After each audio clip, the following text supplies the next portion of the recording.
Good evening, everyone. Welcome to the final round of Season 4 of the ESR ACC GT Challenge.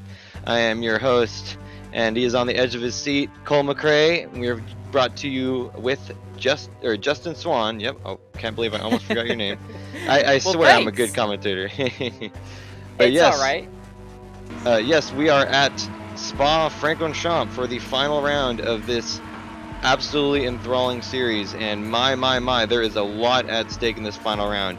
In case you guys were not aware, it is a double length, double points race. So 90 minutes, well, approximately double length, and 90, double points. So 90 minutes, double points, and there is a lot on the line. As you can see, Christopher Streppen has made his continued valiant return and has swept the pole, at least for now.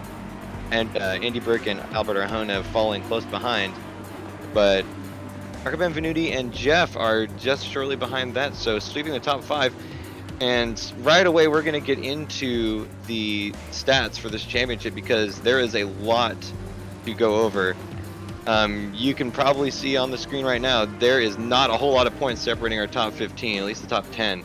Andy Burke and Albert Arjona both tied with 281 points.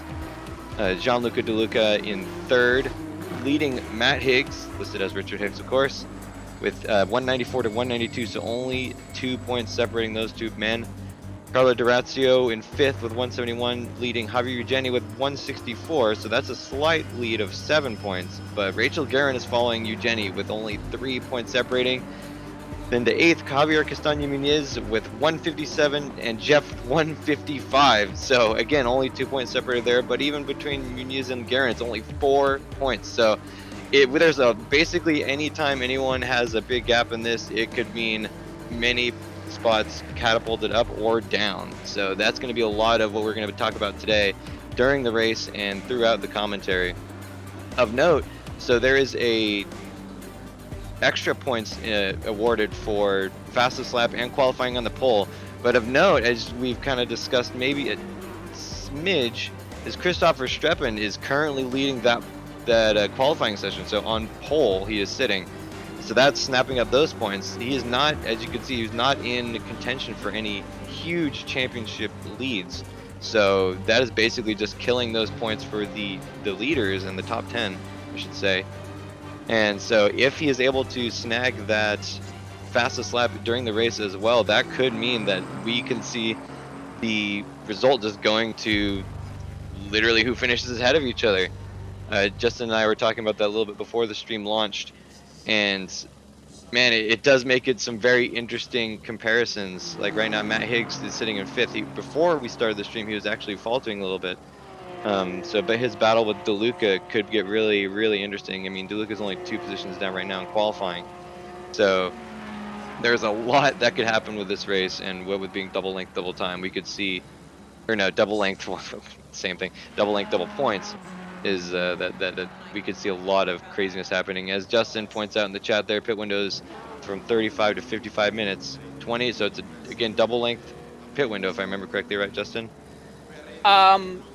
Yeah, going forward through to next season, it's easier to refer to it as a double length pit period now. Yeah. So 20 minutes, plenty of room for strategy here. Pretty much every car in the field, actually, I know every car in the field can make a full 55 minutes should they choose. It's just a matter if they want to take that much fuel. Usually, fueling is highly recommended, and it's the strategic thing to do, but it's actually not technically required. You can make a 60-minute race on one tank, but now it's required as far as making it to the end here. So we're going to see a lot of strategy come into play on if you want to try and go for an early, an undercut. It really would behoove you to go out there on lower fuel and plan for that undercut well ahead. It doesn't really serve any purpose to go out there on high fuel and never really get a chance to run it down low. Yes. So we'll see what happens. Well, because Assetto Corsa does not penalize adding fuel in any way, correct? It does not take longer to pit with fuel. If you are not changing tires, then it will. But because the stop requires that the drivers take tires, they'll have a 30-second pit stop regardless, and they refuel during that 30-second period. So no, as per the rules of the series, there is no disadvantage to taking more fuel. Yes, so that will It's not an absolutely massive difference, but it is one that may come into effect. We've seen championships won or lost with less margins. Yeah, So and going into this one here with the you know, the absolute, we'll say, ace driver, sharpshooter, whatever you want to call him, Verstappen here, coming in and snatching up those qualification points. We can see that Burke and Arjona are really nothing between them in second and third here. But as long as he's in first and starting on pole, he's eating up those points. yeah, And the way it's designed is if you were to finish, let's say they finished second and third, if one of them had pole and fastest lap, that would actually make back the difference. So unfortunately, with Verstappen playing upset here, they're not going to be able to rely on that. It's probably going to come down to who wins on track, just point blank. Who's ahead of who? exactly. Um, One really far out scenario that we haven't discussed yet was if these two drivers were both to DNF and not complete the minimum distance required to score points in this race. We would see, and because they also can't snatch up the pole position, assuming they don't find a full second going into the last lap here, which I doubt. Yeah. There is an outside chance that a driver in like fourth back, maybe fifth in points, could come in and snatch a win. That's also assuming something happens to Verstappen. The max points you can score here is 130 for on track. That would be first place, and then there'll also be points awarded for pole and fastest lap, which are also doubled for this. So you're in a situation here where it's not, stranger things have happened, but it's not out of the Yeah. realm of possibility that someone like, I believe, like a Higgs or a DeLuca just comes in and just barely snatches, the championship away from both of these drivers. It would take tragedy, but we've seen stranger things. Oh, we So definitely have. I mean, the panel with penalties thrown into the mix, and there's the potential for. I mean, the track is gonna, the weather. You can see the forecast is a little cloudy, so you could, and then with tire wear and all that stuff, we can see. We've seen much worse things, weirder things happen rather. And I just took the liberty of throwing the championship standings currently back up on screen. You can see a lot of these drivers are well within striking distance theoretically of you know if not moving up several spots, uh, taking the outright victory. And so I mean, even as far back as the Academy Series a couple of seasons ago, we've seen upsets like that kind of materialize and not make it to fruition. But it's very possible that something as enormous as that could happen.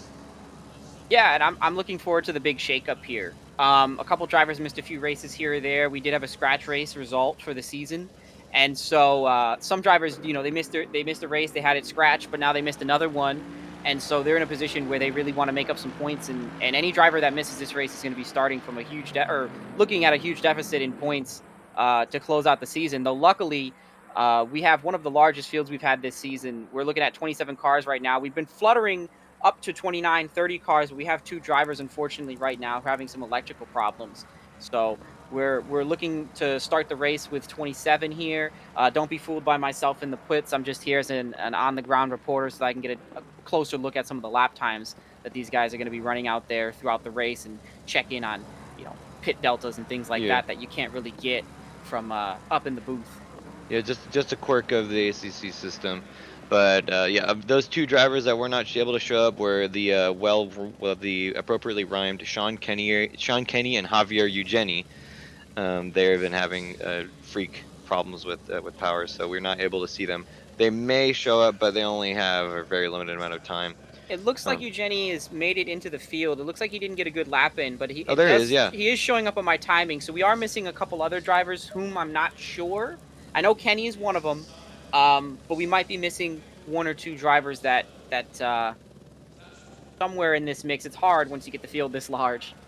exactly. Well, going over really quick qualifying, we have Christopher Streppen securing that pole position. So disrupting those points. Curiously, John Archie back behind is getting the best first sector. So props to him. Especially considering that NSX is maybe not as fast during the first second. But in any case, Andrew Burke, our current points leader, tied with Albert Arjona in second and third. Marco Benvenuti in fourth. Jeff in fifth. John Archie in sixth. Matt Higgs having completed a good lap, but appears to have gotten his 5th place stolen from him in 7th place. Gianluca Duluca in 8th, Will Murrah in 9th, Carlo D'Orazio in 10th, John Aldian in 11th, Arthur Bellotti, excuse me, in 12th, Brandon Stenbook in 13th, Javier Castaño Muñez in 14th, and Chris Ramaker in 15th place. So plenty more, obviously, after aside from just those top. But oh, looks like maybe Sean Kenny has also made it. He's appeared at the 30th place just as I scroll down. So maybe he will actually be here as well. Yeah, it looks like we had another late comer make it back into the server because ending qualification, I saw the list was down to 28, including myself, and now I'm 29 and Kenny is 30th. So who knows? They might have been able to get the car fired. He'll start on the back of the grid here. Luckily, qualifying went deep into the bonus time period from, I believe that's DeLuca out there. So Kenny's very lucky about that. Absolutely. And we see one car still on track somehow. That's Gianluca DeLuca. Oh, never mind. Just kidding. Lies. Yeah, no worries Um, there. okay, so here we go. The start is setting up. Of course, we do a last sector-ish rolling start with all the drivers taking their positions. Let's manually move to a helicopter cam so we can get a better Yeah, view let's of the get a look on action. our leaders for lap 1. Good idea. In the last race, I was using auto director to kind of fill in the empty space during while we were talking and not really focusing on anything in general. But I did notice that it kind of ended up choosing some pretty weird things to focus on, so I'm just not going to do that this time.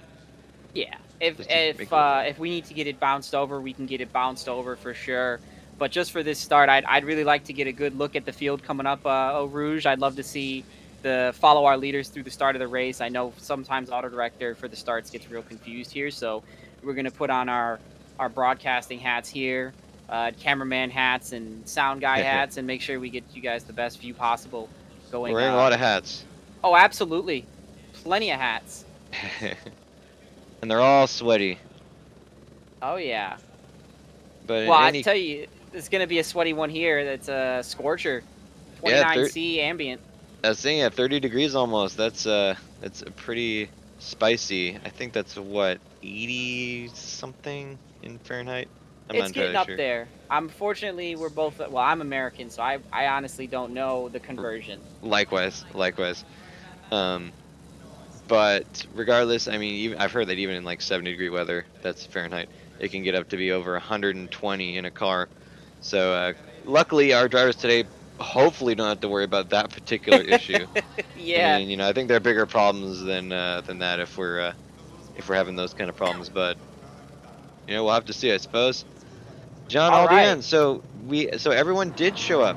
We do have. Oh no, just kidding. Sean Kenny did not end up actually making it for the race, but we are rolling, and already the confusion is emerging a little bit. But that's just how these rolling formation laps kind of go. Got Hopefully a things get Lamborghini Porsche right in hybrid on here. the inside there. Oh yeah. All right, we're looking at this thing getting ready to go green here. Yep, it certainly looks like it. We're coming to the start finish line. Everyone's forming up, double file. Getting a nice bunch here. Okay, The ready to suspense go is killing green. me. It is They're this crossing the slow line. roll. And green, And the green, green's green. We out. are go for the final round of the ACC ESR Season 4 for the GTC. I'm sure one of those words is correct. Oh, already Jeff Bunce's Benvenuti off track a little bit. Matt Higgs making tremendous pace up into 5th, I believe that is. All right, and they've all made it through our Rouge the first time safe. We're looking at 4 wide in the rear of our field here. Yeah, that's Holy crazy. moly. As And mentioned, we're just... somehow, Oh. Burt takes it over from Verstappen going into the second corner here. Yeah, that's what I was gonna say. He ended up getting a really good launch. We have some carnage going on at the end of the Kemmel Straight there. Maybe we'll have to replay that later, but that's just the way it kind of goes with all these cars this competitive at this long of a straight. Yeah, that's unfortunate, though. It looks like most of the cars seem to get it gathered up in the runoff there and rejoin at the end of the field. Just looking at the map, it looks like there isn't too much. We do have a car 74 off, so that's James Butler. Let's see. As they rounded Pouhon. Yeah, we see Jeff getting a little racy here behind Albert. He really needs to make sure that whatever he does, he stretches those legs early and doesn't let the Porsche get out of his sight. Because if he's going to have a chance to make something happen, he's going to have to get by him going through into Blanchimont or out of Eau Rouge if he wants a chance to stay ahead and stay in it. But this is a better VOP track for that Jaguar, so hopefully Jeff can go back to his winning ways and pull out a crazy victory. Yeah, most definitely. Jeff isn't. Well, he is set up to get some points in this final race. It will be interesting to see how he sets it up because he's currently sitting 9th. He stands to gain a lot from Javier Munoz, but as I'm frequently mentioning. Oh Jeff, no! Burke taps our leader Verstappen, and he goes around coming out of the bus stop. Oh no! Well, he's going to rejoin back in probably 15th place if I had to make an educated guess here. Yeah, we see it. Oh no! And the question here isn't just about Verstappen having to play from behind. It wasn't bad contact, but the question is, how does a penalty opportunity or possibility play into this? I honestly don't know. It's going to be pretty insane. Because we recently switched, at least in their GT4 series, to using time penalties instead of points. There are time penalties. There's points penalties in the event of a DNF for this series. Okay, that makes sense. Oh, we have a Lexus going sideways. That's Carlos Ramaker, or Chris Ramaker. My apologies. I want to say Carlos. Close enough. We need to take a look here. We could fit the top 4 into a sardine can. There's contact with Jeff, and our leaders are spun. Oh my goodness! Higgs makes it chaos. Through. Yeah, they decided to try and fit 4 cars into a 2-car box, and it was never going to happen.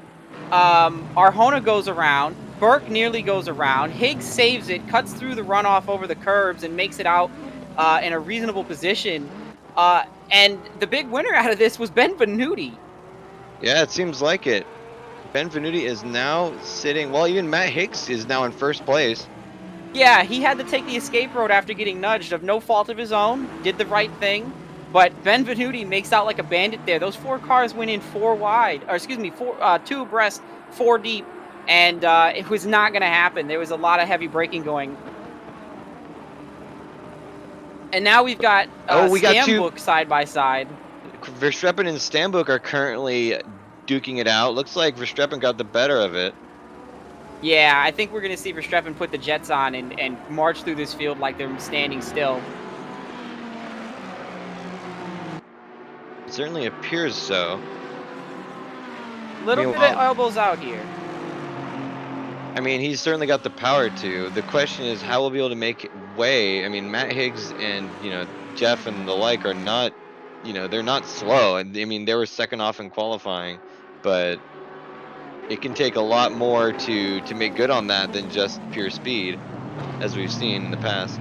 Well, I think the real question here is we have some insane tragedy already out through lap 1 because Albert Arjona was one of the big losers in that spin. Okay. 19th place. Yes, and now he has to march through the field. I don't know precisely if he was at fault for it. I didn't get that good of a look at it. But what's going on here? Is he retreating from the series? What is he doing? I don't know. He's to be stopped. Letting some people through.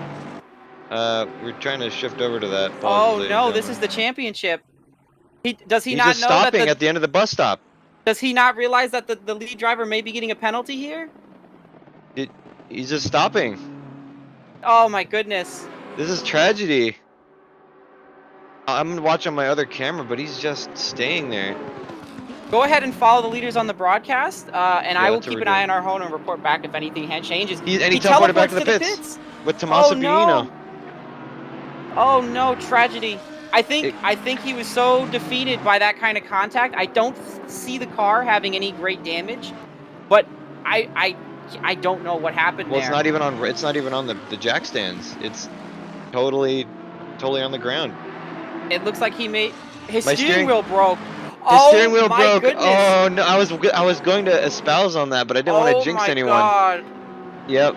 And now with him down, that leaves just Burke to complete the race. All Burke has to do now is finish the race. It doesn't matter where he finishes on the grid. If Burke finishes, he secures the championship. But if he doesn't, and he doesn't complete minimum distance requirements, I have no idea. Maybe Higgs, maybe Jeff, maybe Xavier. We're looking at some serious. It's anything goes really. I mean, with the 130 points on the line, it could really go any way. It looks like we have a fry up. That might be Marco Benvenuti. He's got some Oh my serious goodness! damage. And on top of that, DeLuca is limping it back home right now. He's almost a full lap down. He's limping it into the bus stop at half speed. I don't know what's going on here, but absolute just carnage. Total devastation and chaos. Holy crap! Yeah, Last he's lap got was to get it 6 into the minutes. pits here. The leaders are Oh, going he's to buzz distracting by the him. leaders. Oh, Whoa, no, no! Marco Benvenuti! Oh, and it's slammed my by Benvenuti. goodness. Got slammed by Ramaker. No, by Stambuk. What is going on? It is This is absolute absolute carnage. I could not. I wish I had more mental wherewithal to be able to piece this together because it I is think absolute. he missed. He didn't stay to the side to enter pits, and he bumped the curb He bumped the curb to go into the pit lane, and he just clapped our leaders. This is absolute scenes. So he's out. There's no way he's ever. That's it. He can't make it. He would have to finish first here and hope that Burke doesn't finish somehow. And with that, that's definitely a penalty we just saw there. Yeah. So now we're in a situation where he's out. Higgs is looking to jump in points.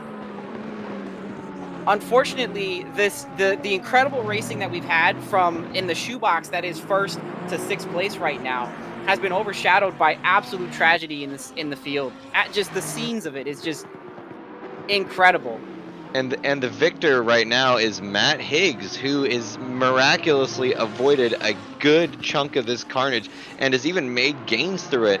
So he is, I mean, I don't want to mess anything up because we've seen, we still have plenty of racing Commentator left to go. curse is strong. Yeah, the right? Commentator curse is strong. By the way, Verstappen's already in third place. 2 laps, by the way.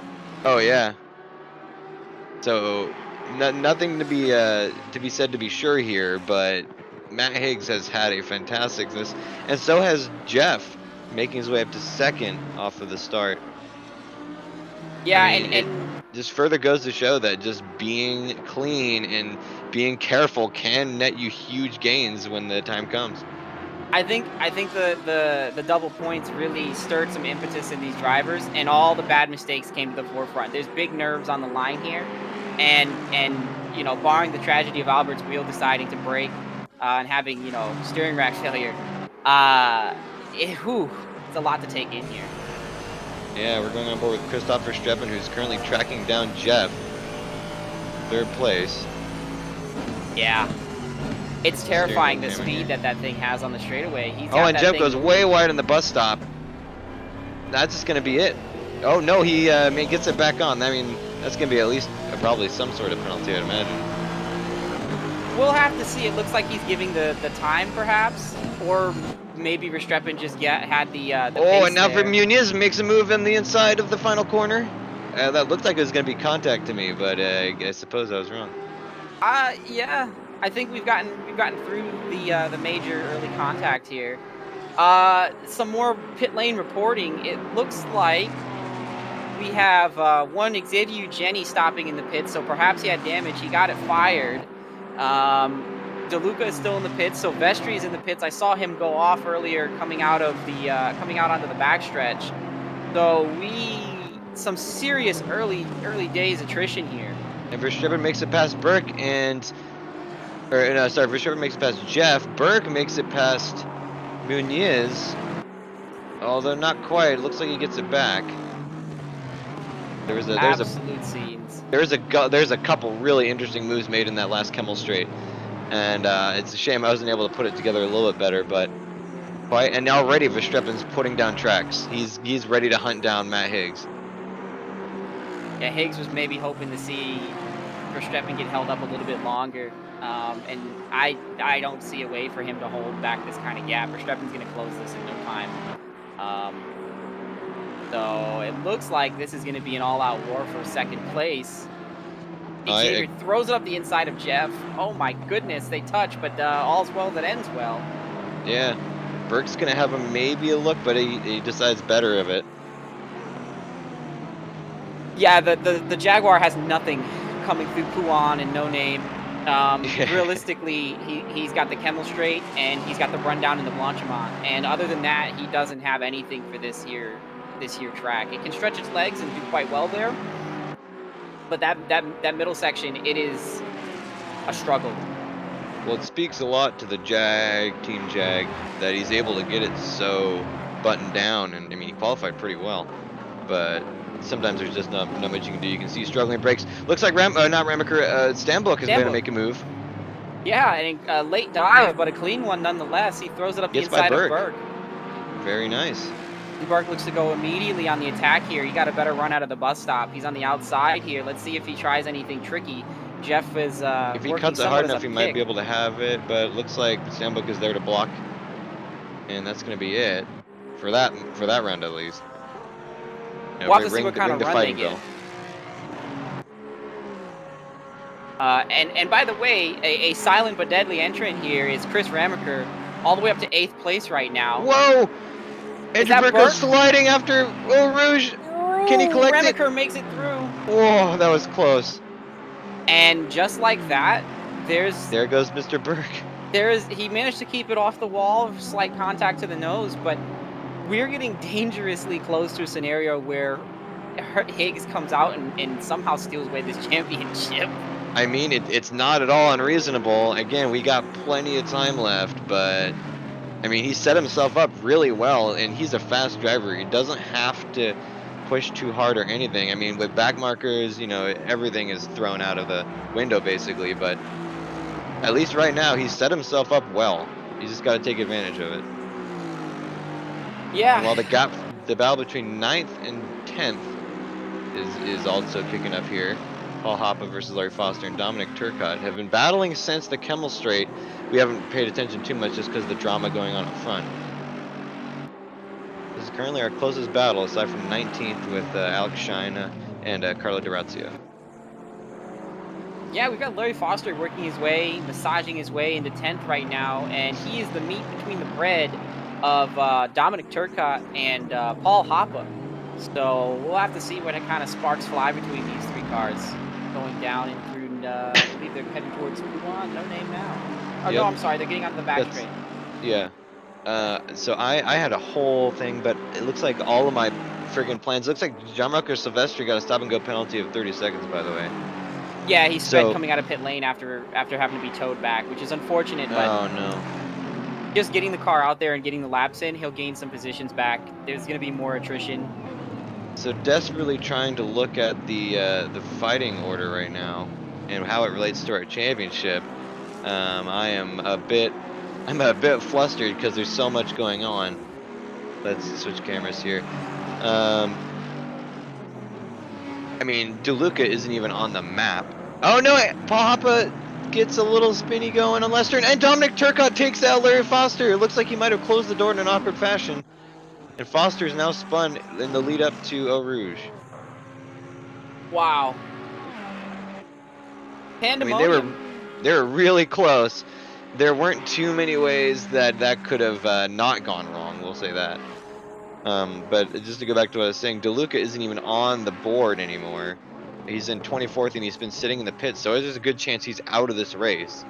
Yeah, I don't think he's gonna be returning. I think he's pulled it off. I think he's chosen to retire. Paul Hoppe getting really slidey again after the Kemmel Straight. Turcotte, he might have some damage from that last incident there. It's definitely possible. Matt Higgs stands to gain a huge amount. Andrew Burke is a big question mark. He's in Larry 15th. Foster's off at the end of Kemmel Straight, waiting for the field to go by to rejoin. There he goes. He gets it righted. Unfortunate. Take another look at our leader, Matthew Higgs. And the gap is closed down to less than a quarter of a second. We knew it was going to be quick, but moly. Verstappen has got the eyes on the prize. Although that said, at least for now, it's not that it matters too much. I'm almost kind of surprised Matt Higgs isn't kind of just letting him go by. I mean, obviously extra points is extra points, but we'll just have to see how this battle kind of evolves a little bit. It is still very early in the race. Can you check? Do you still have the points sheet up? Could you check? I do. what is the total point gap between Higgs and 281? That's the mark he needs to hit. I mean, that's 90 points. So 89 points. Okay, so he absolutely could steal this championship if something goes absolutely wrong for Burke here. Right now, Burke is back in 14th. He's I making think up that's not spots. enough. Yeah, it's not quite enough yet. But if it, I mean, he's that got to difference get between 40. second and He's got to first, get 40 points. I don't know what that sits on the board, but 40 points, we're looking at. Oh man, I don't have the exact number in front of me. 40 points, we're looking at probably 15th. I was gonna say I mean, I don't think he's sitting too bad. I mean, given these are double points, Matt Higgs stands to gain a lot, but Burke doesn't have to do too much in order to get himself in a comfortable, well, not comfortable, but a leading position for the challenge for the. Oh, they're getting very racy. Matt Higgs and Christopher Streppen into the corner after the Kemmel Straight. Matt Higgs has got his four ways on. I think that was a mistake. Oh no, they're still on. I think he's trying to get inside the head of Verstappen here, and anything he can pull Is that out, legal? flash the rain. There's nothing wrong with it. That's I mean, it's fair. a button on his dash. His hand slipped. I like the Uh, sportsmanship or the gamesmanship. I like it. I love to see it. Gamesmanship. You know, but Absolutely. I mean, just for a brief moment, we're gonna maybe take a quick look back, see at 15th place, where there's currently a battle. I mean, if it'll let me. Oh no! Oh, I almost. Gosh, dang it! Right as I say that, Matt Higgs and Chris Verstappen side by side. There was little contact. Nothing really happened, but nothing came of it. I should say instead. So maybe I won't touch that button anymore. I was gonna say let's keep the view on this here leaders battle. If there's anything that pops up that's pertinent, I'll give you a heads up, or I'll just give you some radio broadcast reports of what I'm seeing. But for now, let's keep it on our leaders here Not a because bad anything idea. could happen. So we're on board with Christopher Streppen now, watching. He's very anxious. You can see he's not applying full throttle all the time, just trying to stay off of Higgs. Ooh, getting very racy as they come into the bus stop. Going on the outside. Braking hard. That Aston Martin has great brakes, but it's just not set up well enough. For that pass in particular, I should say.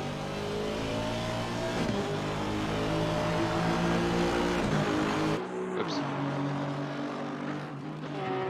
Give you some radio reporting here. We've got Chris Stevenson and Dave Jones going side by side into Blanchimont, making it into the butt stop cleanly, though. They thought better of that move. And now because of that, there's a substantial gap between the two. So no sparks flying there yet. See. So it would seem. Yeah. Silvestri is in the pits again, no doubt to serve his stop and go penalty. Yes, sir. That's a setback, but here you don't quite lose a lap if you get in and get out. Whoo, look at the leaders here. Yeah, I'm just saying they're side by side in the Kemmel Straight, and Christopher Streppen gets a clean pass, and I don't think there's a way that Matt Higgs can set that back up. No, that was very clean. Just right up to the very rear of the bumper going down the Kemmel Straight. Textbook. Yeah, there's not too much more to be said there. I mean, we were you could see Christoph was just waiting to set something like that up. Again, Oh, yeah. not that it matters a whole lot right now. Verstappen is not exactly in the battle for the points. He could stay. I mean, he's going to get plenty of them, but for the top 5 at least, it's not a whole lot of threat there. Yeah, I believe if he sweeps this, it's theoretically possible he could actually with one race get top 10 in points, because I believe the maximum points you can score here is 130 plus like 141. I'd have to check for. No, it'd be 140. I believe the max points you can score here would be 140. That's collecting all the bonus points. So I mean, he does stand to gain plenty. I think he's got some points already. I can't check right now. My little graph only has the top 15 or so. This is his first race of the season. He just wanted to come in, Oh, I thought play he upset, had get been a in good it race last in. race. No, he just wants to play upset, and I think that's great. I love seeing guys that want to come out, or girls that want to come out and either do a one-off or a two-off race. Some drivers are a little worried, a little apprehensive. They don't want to take spots off the grid or anything like that, but I encourage it. I love to see it. Go Why out are there, we here, play right? upset. I mean, it added to the storyline of today's race as if we needed that. Exactly. As you can If we kind can of get see a on watch at our good. Ramaker and Archie, if we're not We're already currently watching there. Rachel Guerin versus David Nelson, who just can't not battle. Are you guys gonna ever not be in a fight? I think every single race, or almost nearly, we've seen these two go at it. They almost had an incident in the bus stop, and right behind them, Burke and Hoppa are likewise having a little fight. Who were you talking about, Archie is Justin? about to go side by side with Ramaker into the. Oh no, Ramaker backs off. He gives way. As I say, they're going up Eau Rouge side by side, and it looks like we've got Bellotti waiting at Yep, pit exit, or yep, perhaps an that's Arthur accident. Bellotti. I can't tell if it's an accident or if he's waiting to come through. His car doesn't look damaged, but he's had plenty of times where he could have gone, so I'm not entirely sure what's going on. I I mean, think he's afraid that he might be afraid to rejoin at this point, unless he also had some type of electrical issue. He teleports back to the pit, or excuse me, he tows back to the yeah. pits, and that might be his race here. He's going to have at least a minute and a half sitting waiting for that car to get back to pit lane before he can rejoin the field, pending any damage that he might want to get repaired. Well, Justin, if you keep an eye on the battle for 6th with Benvenuti, Archie, and Ramaker, I'm going to jump back to Nelson versus Guerin. By all means. Because we also had some... Wait, what happened? Oh, never mind. That was behind. My apologies. I was thinking about Burke and Hoppa, but they were actually behind. And they've also spread out, so... Whoa. David Nelson is closing in on Rachel Guerin, and he's making around the inside. I believe that's what's the name of that corner? I'll remember it. Oh, we have someone teleporting back to pits. I believe that's Aldian. Aldian. Aldian looks to may have had a bad race. He had a bad start here, it looks like, and unfortunately he's decided to retire, or perhaps he had some insurmountable damage that he decided a tow would be in order. Either or, it's not going to be a great time for his race. Rachel Guerin and David Nelson battling has allowed Andy Burke to catch up in no short order. Paul Hoppa is still some distance away, but it's not unforeseeable that this could become a 4-train. Yeah, I mean, it's definitely one of the more developed battles on the field here. And the battle for, we'll say, 5th place back to 7th is fairly tight.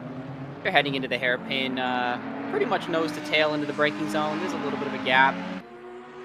One thing to note, though, this is the section that Archie was the undisputed champ of in both practice and race. So if anyone's going to make a move here, it's going to... Oh, they're going side Rachel Guerin spins on the final turn.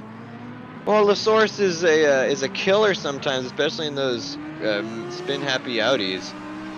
She recovers it well, but she loses the spot to not only Nelson, but also Burke. And potentially it looks like we're even going to see a pass. No, maybe not. Going at the end of the Kemmel here. Yeah, they're approaching side by side.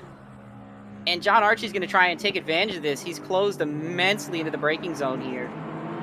The NSX has some speed on the first sector somehow. I'm not entirely sure how that works. I think it's the braking zone. I think I figured it out. I think he is just getting on the brakes there, something special. And now they're nose to tail going down into the run-up to Pouan. So this looks to be one of the tightest battles we've got. Less than a 1/10 of a second separating the three of them. Yeah, well, it's Archie seems to have fallen off. He made a little error. We got the number 27 spun around. That's Alex China. Yeah, unfortunately, he seems to have gone off at the top of Eau Rouge. Very unfortunate because, you know, keeping his nose clean up until that point, he was able to claw his way up from starting 25th-ish or so into the top 20, pretty deep into it. Definitely, and there's definitely time to make up, but there must have been some bad accident in order to warrant a teleport or a tow. Because that's a substantial loss of time. Yeah, I can only assume that he lost it going up Eau Rouge, and you know, limping the car around the whole track like that is very slow and very dangerous. At that point, it probably is better to take the tow and just deal with those consequences. Archie looking to get on the brakes here. Whoa, for the bus stop, diving around Stambuk. I can't believe he didn't hit Benvenuti under the brakes there. That I thought was for sure really it was close. over. And then all of a sudden just... You might have heard me take it. You might have heard me take a gasp there. It looked like it was gonna be I close. tell you, you sucked Oh, the air and out of the room. Archie makes a dive around the source. Ooh, that didn't make it happen. It actually looks like Stanbook might get a run. No, not actually. I I don't think Stanbook lied. wants to send it here. I think he's going to take the draft going into going down Kemmel. We'll have to see how that goes. It's possible. It'll be really interesting because we've seen the NSX. God, that's a good view of oh, whoa, he gets sliding. John And there Archie he goes sliding goes. into the wall. That's it. Down the Kemmel Straight. That's Arouge it. claims another victim. It's The car doesn't look that bad, but I think that's maybe just a graphical error because there's no way. Oh yeah, no, he's there's got no some way. damage. He hit that tire wall very, very hard. I'll be very surprised. He has some Ah, minor suspension tragedy. damage, perhaps. Yeah, he's pulling it off. I think he's thinking better of it. He might do the old return, or And actually, it looks like he's taking the escape road here. we're currently watching Thomas Shandel go at it against Rachel Guerin for 13th place. Made a pass on the Kemmel Straight pretty easy, but Rachel was pretty racy behind him. Looks like they're passing someone. Couldn't tell exactly who that was. But now they're entering Bruxelles. What is this camera angle? Let's get a heli cam in here. She's not gonna have the momentum to keep that battle going. Unfortunately for Archie, he's 7 minutes out from the pit window, so it's not going to happen. He's going to have to Take the double pit. Double pit, and the attrition here is just shocking to me. I knew it would be different, you know, but I didn't think for 1 second we'd see what we've seen so far. This is quite possibly the most since probably race 1. I would say this is probably the I most would attrition easily we've seen. say it's been pretty clean. Like we haven't had too many. I mean, even race 1 wasn't that bad. There was plenty of action for sure, but I mean they're dropping like flies here. I'm having a hard time keeping track of exactly how many people are shuffling as you know incidents happen and people go up and down, and it's pretty crazy. Currently, the best battle we have right now is Paul Hoppa versus David Nelson as they approach the bus stop. And Alex Sheen is Shina is exiting the pits. It seems like his crew managed to get that car reassembled. We just saw Pay Paul them Hoppa extra. have a little bit of snap oversteer, and David Nelson, he's able to recover, but David Nelson just sweeps that up. Looks like Hoppa might have a run on the source. Nope, but David Nelson closes the door. Disadvantaging his next line a little bit, though. Although those looks like it's not going to be a problem. Sorry I interrupted you, Justin. What were you saying? By all means. By all means. That's fine by me. The play-by-play is more important than my ramblings. Yeah. So some more interesting things to note. Andy Burke is all the way up to 9th. And so any hope of Higgs somehow lucking his way into a championship win here is just evaporating on him. There's still plenty of time for something to go wrong, but you know, Burke needs to just make it now the regular 60-minute distance with one stop here. And in the position he's in, if he maintains, he will be the champion of this season. And there's a lot of firsts for him this season. You know, he chased his first win at ESR. He chased some of his better qualifying times. I don't know if it was his first pole, but he definitely had more than one this season. He's been involved in some crazy battles with AXRT, Albert and Xavier. Mm-hmm. And so he's really, you know, he's put it together. Oh, we're good. Never mind. Sorry. Apologies. My alternate monitor froze up and I just lost connection. No big deal. I saw. So what I'm looking at right now is Verstappen in a tree, and I was like, whoa, my gosh! But no, it's not actually. It's not true. The battle between Nelson, Hoppa, and Shandel is heating up. It's been hot for a long time. Oh, Hoppa gets a little squirrely on the exit of, I believe that was Pool, but and Nelson gets a little as well on the next turn. It is not, there's no shortage of craziness going on. That you missed, Justin, was a very beautiful exchange at the end of the Kemmel Straight and into Barcel. Lacombe likewise. There was a couple of cutbacks. It was very graceful. There's a teeny itsy bitsy contact, but no one seemed advantageous as a result of it. It looks like Archie is still in the pits. I wonder what's going on there. It must have been some severe damage. That's my guess. It must have been really still severe repairing damage. Yeah, he hit that wall really hard. It's a shocker that his wheel was mostly straight there. Yeah. Um, let's Any see. case, this Back to the Nelson battle, battle. Yeah, this battle's heating up. Sorry, it's it's out of the still really firing to the hot. frying pan. Yeah, sorry. It's the ow, the it burner has burns. not been turned down at all. No. Nelson is making a little bit of room out. If I'm not mistaken, isn't that the non-Evo Ferrari?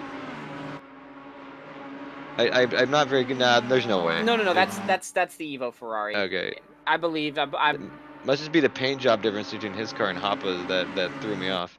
We only have one non-Evo Ferrari that's signed up in the field. I don't know if he made the race today. But even so, the non-Evo version of the Ferrari is absolutely a contender. But it looks like no, he didn't make today's race. We did have one pop in and out of the season, which, to be honest with you, I love to see it. You know, the passing of the torch, and you can still see just how well the old hardware can hang with some of the new stuff out there. It's still a very admirable car. Most definitely. Oh Whoa, Thomas Shandel no! gets a little. Oh, wow, around Buxell. That ended up evening out. It's a shame that Thomas didn't allow Hoppa that position. But that was had the potential to be really bad, but wasn't. Yeah, there definitely was. Luckily, Papa recovered. Shandel really threw it in there. And, you know, they say about atoms and things like that, it can't occupy the same space, You're not wrong. That's how you know? telefragging happens, I suppose. Yeah, looked like Shandel got a little squirrely under braking and just tipped Hoppa wide, but then he gave him another punt in the front and straightened him back out. Yeah, Unfortunately, that kind Schrodinger's of dissolves McLaren. our battle a little bit. Yeah. And, you know, while the battles are seeming to cool off a bit here, let's just take a look at some of the drivers here that are, you know, taking the tortoise approach to this race. We've got Chris Stevenson, who by no means had, we'll say, electrifying pace. 16th right now, no accidents, no crashing, no spinning, and I just cursed it. But I'm gonna knock Good on job. wood and you know, not walk under any ladders or break any mirrors. I think he's doing well for himself today. He was really concerned about his overall pace here, but a 90-minute race takes a lot of consistency. And unfortunately, if this was a full-on endurance race, some of these drivers here that had tragedy at the start, we'd see them make a return and shake things up even further. So. Yeah. It's simultaneously a shame and a good thing that this is only 90 minutes because, I mean, yeah, unfortunately, you don't get the opportunity to see some of those people who have earned Purple Hearts, shall we say, come back. But at the same time, it does allow the people who do engage in the really tortoise strategy, I think you called it. That's a good analysis, I think, or analogy rather, to pay off. I mean, we back in the academy when it returned for season one, there was the Nelson versus Garen thing. Nelson was very cautious, but had a good lead because people just crashed ahead of him, and as they kind of evolved, the battle kind of evolved as well. We're currently watching Andrew Berg battle it out with Dominic Turcotte. He's been making some gains on the last couple of laps. He's now under a second gap. Looks like Turcotte might have a smidgen of damage. Actually, no, that's just the car. But yeah, so yeah, we get to going back to our previous conversation. It's just enough time, I think, to let those battles kind of even out, the tortoise versus hare strategies, but also to have there be some consequences for just destroying stuff and going for all out pace. Yeah, I'm actually watching Archie right now. He's a lap down, but there's actually a bunch of cars that have made it back onto the track after being a bit down, and he just passed Xavier Eugeni for position. He's still a lap down behind the next driver, which would be Larry Foster. And while I don't think we're going to see any grand unlapping here, it's actually within the realm of. There we go. Pit window's open. It's within the realm of possibility. It's a real shame that the pit window wasn't open during some of these accidents, because if it was, they've got a chance to really come back. Some drivers had asked before, well, why isn't it a free pit throughout the entire race, so that if someone does have an accident early in the race, that can be their mandatory stop. Unfortunately, that opens up the door for a lot of different problems, and it takes away from racing. People can go take their pit early and hot lap the whole race, and it's just not very, we'll say, competitive or realistic to expect the pit window to be open a full 90 minutes. Yeah. It is what it is. Rachel dives into the pits here. She's our first taker. by the way. I think she might have had a little bit of damage from her issue in La Source, and now she's just taking care of it. If that's the case, then she did a phenomenal job to keep the car put together and not lose any more positions on track and get into pit lane. So, Rachel Beanbag Guerin, first Yeah, taker on the definitely. pits. Well, she was spitting some rhymes against Matt Higgs early in the race. I'm surprised there wasn't some fighting there. Oh, yeah. Now, I wonder who We're our next taker is not going to to be. interrupt you. We got triple battles going on. Carlo Durazio versus Paul Hoppa. Thomas Schandl versus David Nelson. Schandl gets the pass into Lacombe. A very nice pass. And we also have Turcotte versus Burke. Looks like Burke got by Turcotte the last couple corners, and I didn't notice it. But Durazio is also setting up on Hoppa. We got a nice shot of those 3 battles going down the Kemmel Straight with the helicopter cam. And looks like Hoppa got a kind of a sketchy run into Bruxelles. And is he gonna make it pay off in Ducoulon? Oh, Durazio gets a little squirrely on corner exit. And it's not gonna pay off yet. Although Hoppa seems to be struggling. He's losing just a little bit of time each turn we see him. It looks like our second taker on pit lane is Chris Stevenson. He's crawling his way through the pits. It's an enormous pit lane here. Whoa, a little contact between Durazio and Hoppa, nothing made of it. Looks like Hoppa got a curb, and Durazio wasn't able to stop himself, but no damage, or no positional damage, I should say. And all the while, Nelson tries to run away.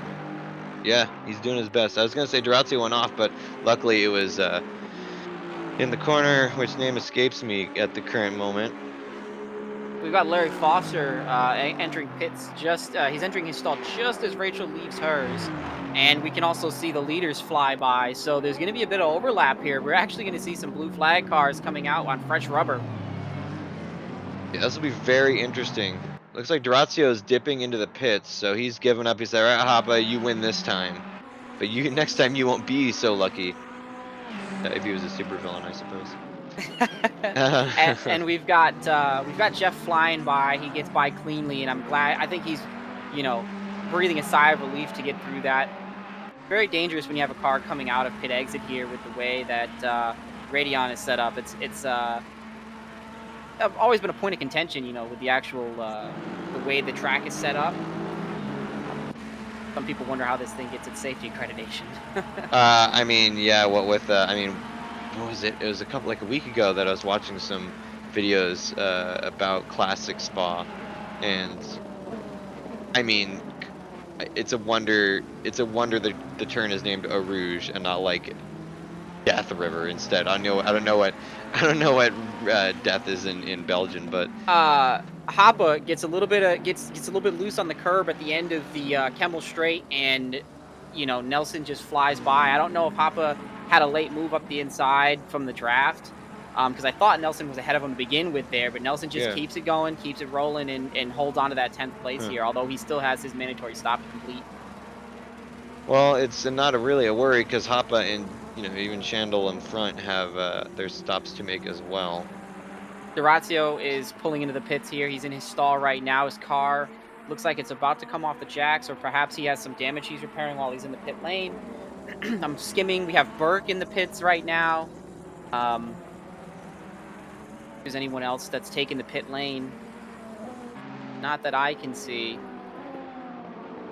Now, what I'm curious about here, and humor me with this one. Also, it looks like Xavier's entering the pits. He's taking his stop. No, just humor with this one. Do you think that there's opportunity for some kind of grand recovery drive out of Mr. John Archie? Because you see, these drivers, because he took that extra pit, he's splitting his race up into 30-minute periods almost, right? So you So he can go a little harder, you think? He can go really hard on those tires. And I don't know if he did this, but if it was me, I would have specifically tried to either not take fuel or only take enough fuel so that he kind of breaks his fuel stop up as well. Just incremental gains. I don't know if that was something he was thinking about in the moment, but if you break your fuel into 3 because of how that went down, now you're putting yourself in a position where he can take less fuel later and get to the end of the race on the last stint can have less fuel overall if he pits right at the 55-minute mark. So there's some things I think it's absolutely possible that he gains another spot or two without there being even another accident. I think he can claw his way out of a 1 lap deficit. We'll have to see what happens. It's not at all unforeseeable. He still has yet to pit, but he's still sitting in 17th. Ooh-wee. What Yeah, was he that? got real close trying to side draft off of Chris Stevenson there. I'm not sure what that was about. They touched, he gave him a kiss, and then ran by him. Or let's get maybe a little replay of that. Could have definitely ended badly. He looks like Xavier's car's off the jack stands, and he is exiting pit lane right as we speak. Xavier's just starting the Kemmel straight.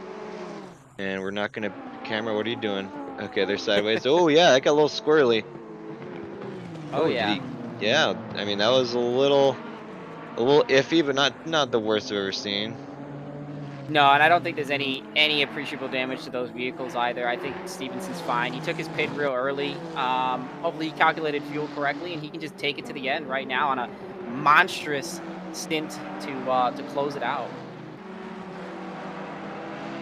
Seems so, yeah. I wonder... I mean, I know if I was involved in the race, I would not be able to put together a strategy like that on the fly. But there are people, a lot of people actually, who are smarter than me, believe it or not. I know it's strange to hear that. But, wow, John Archie with a huge wide pass around a stricken fry. I believe that's Silvestri. Or no, it's China. No, that's China. Yeah, I think he meant well. He wanted to hold the inside there and let John Archie take the outer line, and may have misjudged it a little bit. So Archie had a bit of a butt clenching moment there, but it sorted itself out. Ended up working out. China lets Chris Stevenson in through as well. So it looks like he's taken the tortoise method and cranked it up a notch. I think he's cranked it up a notch. It was at 8, maybe 9. It's now at 12. It doesn't go any higher. Rock bands have been wondering how to do this for years with their amps. People thought it only went up to 11, but you know, there's a secret technique that only rock masters know. Oh yeah, you have to be Dio himself. Dio. I love it. Oh no, Turcotte accidentally misjudges the the pit lane barrier wall and clips his front left fender, so he might have just added 2 or 3 seconds to his pit stop. I was just wondering if that was a glitch or what, but okay, you saw that too. Yeah, I believe he misjudged it, and now, you know, that small mistake is going to cost him a bit. Not too much. I don't think he's going to lose much, maybe a position, but it's unfortunate that plays out that way. Alex China, again, just kind of making his way around the track, nearly missing the braking zone. I think he's a little bit more concerned about keeping the car underneath him right now. Absolutely. So we see right now, I don't know exactly who that is. It's John Marco Silvestri doing battle with a BMW. Wouldn't that be Aldian? Or Eugenie. Eugenie. Okay, the white one is Eugenie, and the black one's Aldian. Aldian appears to have retired from the race, unfortunately.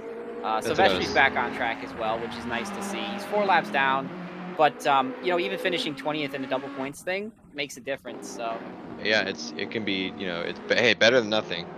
Yeah, Higgs pulling in the pit lane. We got Archie catching up to, I believe that's Hoppa, and then Nelson. And Higgs nicks the wall as well, by the way. Going in the pit lane, he rubs it up a little bit.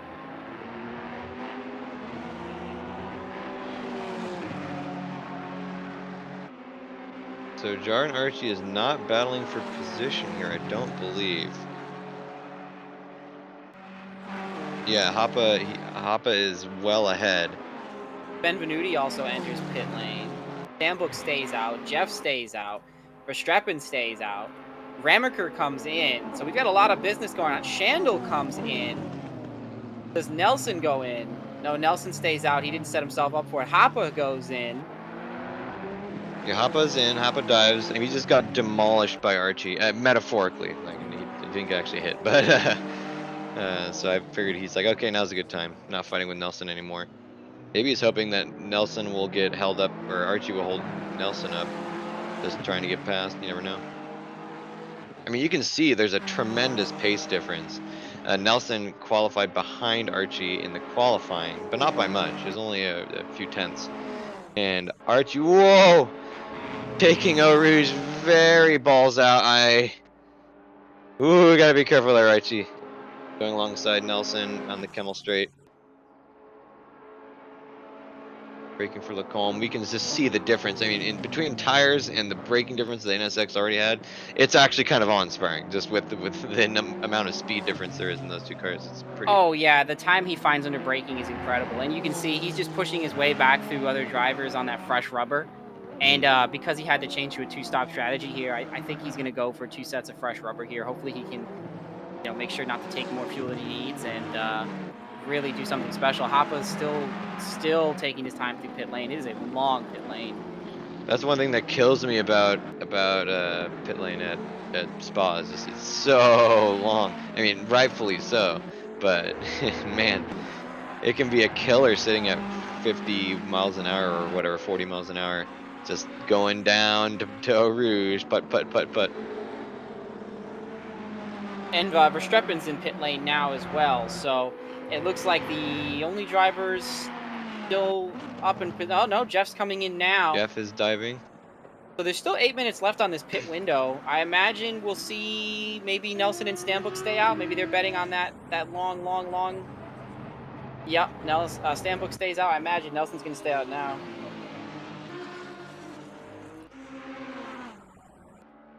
We currently got Mark Benvenuti involved with Paul Hoppa, I believe. No, there's no way that's Hoppa. I'm not entirely sure who that is. Green Ferrari. Oh, it's Burke, obviously. So that is for position. Mark Benvenuti going at it with Andy Burke and Chris Ramaker right ahead.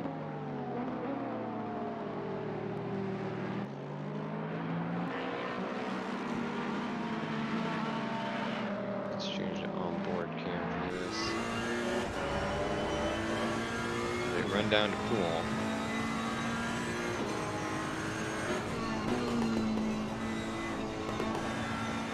We got a warning. The number 476, Thomas Shandel, gets a drive-through for speeding in the pit lane.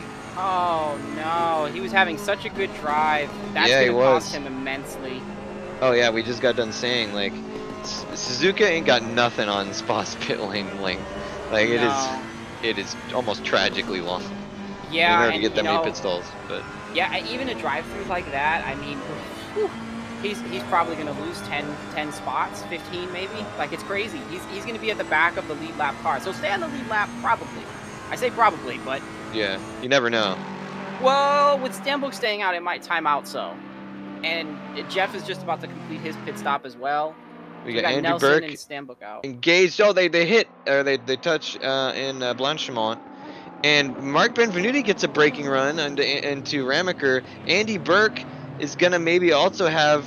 Oh, wow, no, he's not able to hold him off. Mark Benvenuti with a double overtake through Blanchimont into the bus stop, but Andrew Burke is not going to let him have it quite yet. He's still going wide, trying to maybe get a cutback. Oh, he does. Makes some really weird defensive maneuvers, or offensive maneuvers, I should say. Chris Ramaker maybe making up some time as well. And this fight is still on. There's no bookend there.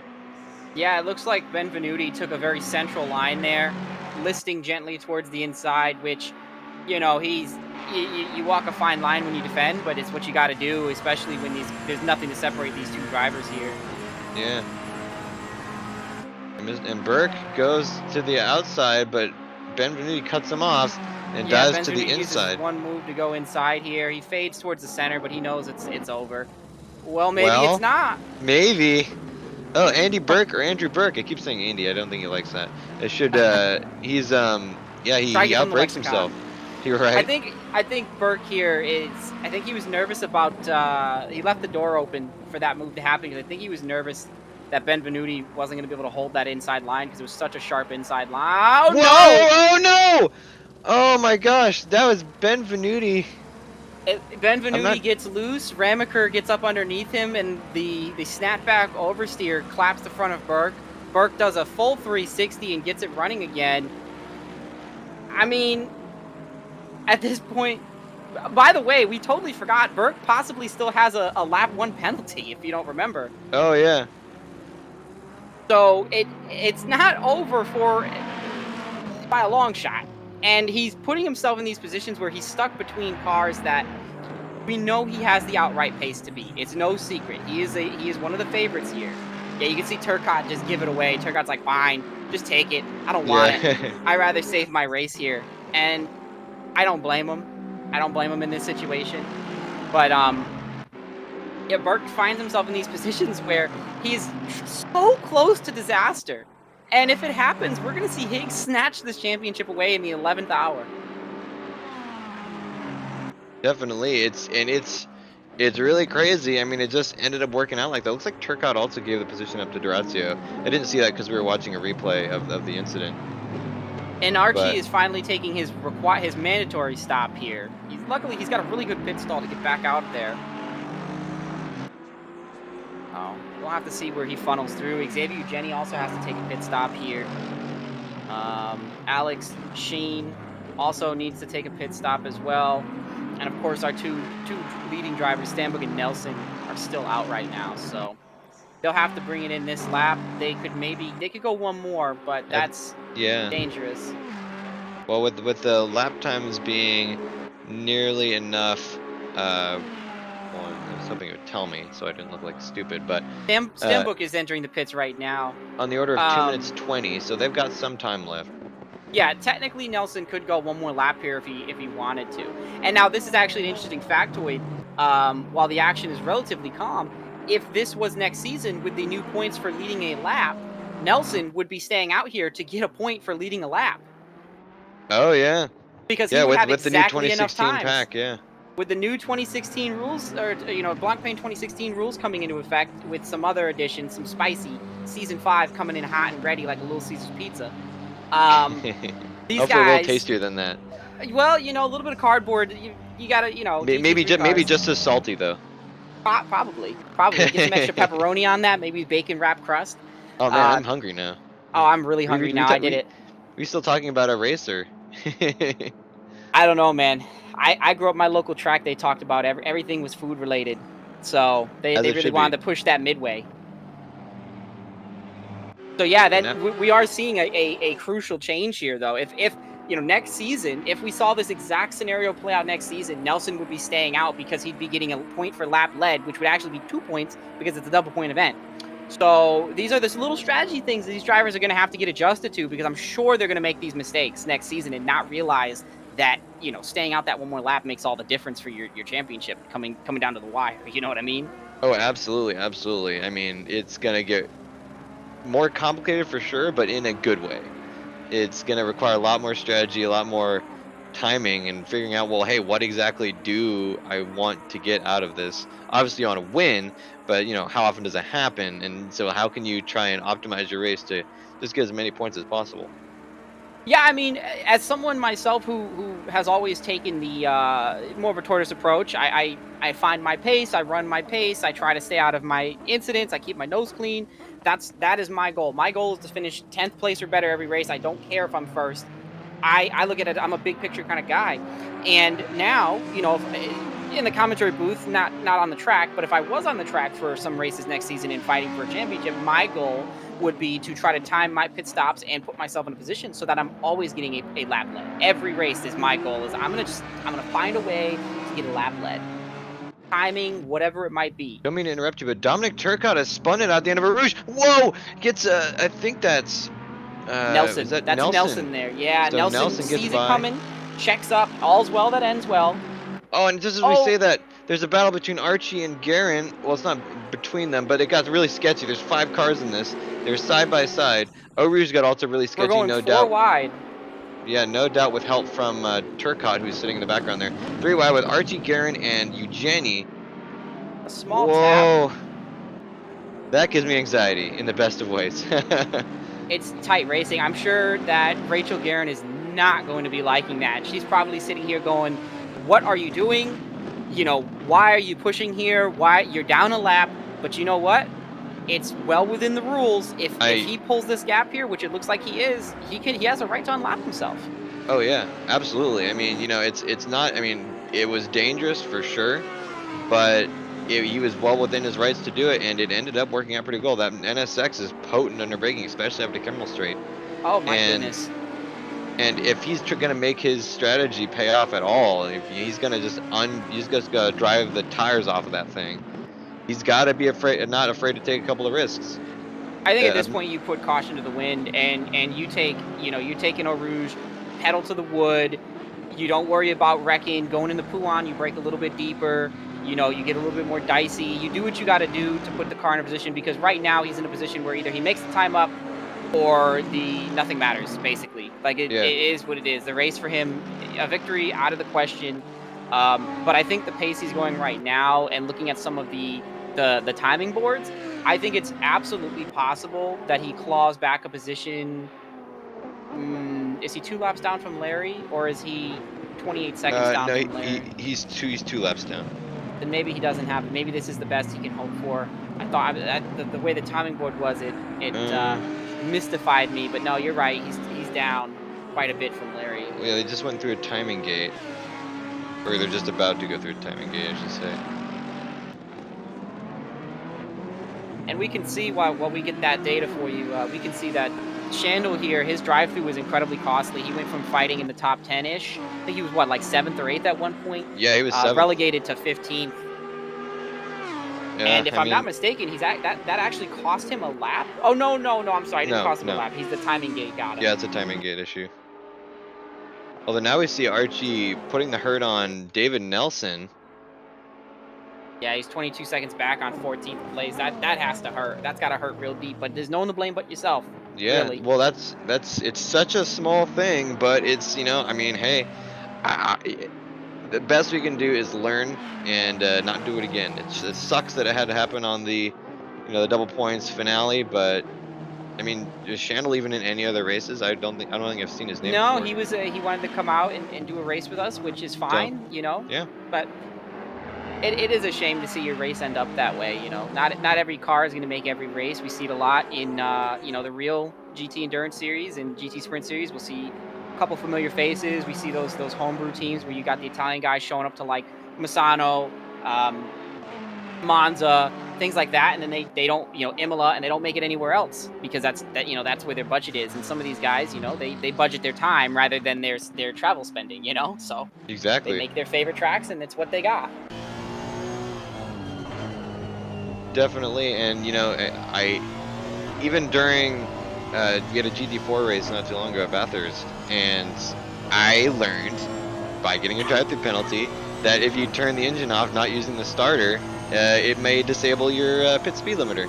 And so yeah, we just learned from stuff, and I'm not going to use the freaking ignition to turn off the car anymore. So yeah, it's all about killed the electronics, so it cut all the reset all the. You hit the restart button, really. Yeah, I mean, I've never come into contact with that problem before, but I guess it is how it goes. Gianmarco Silvestri gathering up a drive-through penalty for track limits abuse. I don't think his race could go any worse than it has today. I was talking to him before the race, and he said, hey, he wants some advice on pitch strategy and things like that. I said, by all means, I'll help you out with that.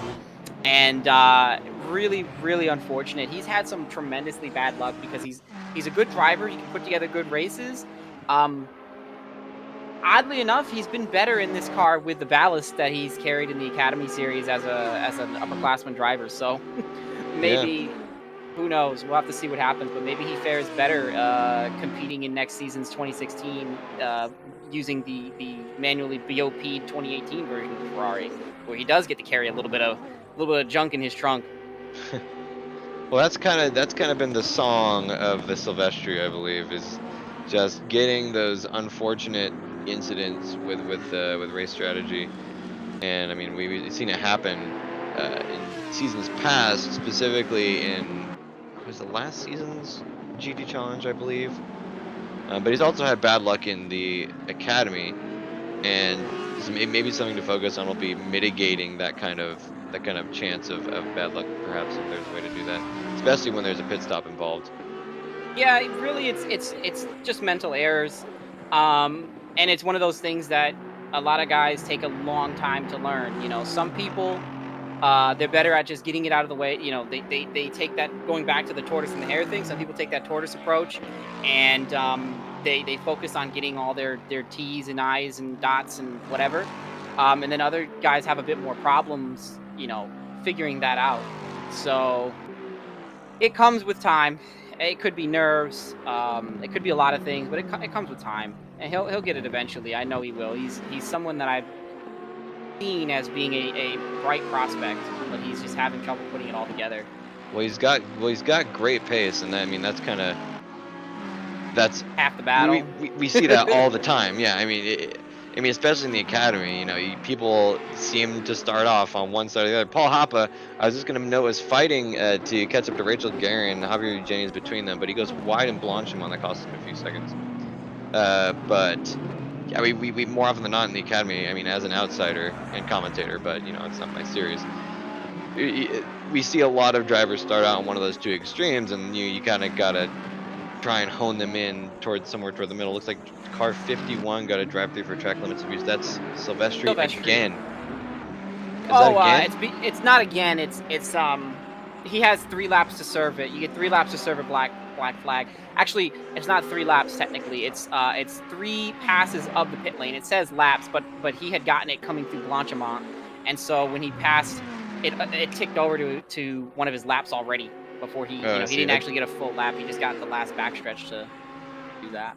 Yeah, I mentioned because I got a notification on my screen, and so I figured that must be a new event. But oh well. It'll pop Um, up whenever someone's lap counter ticks down as a reminder.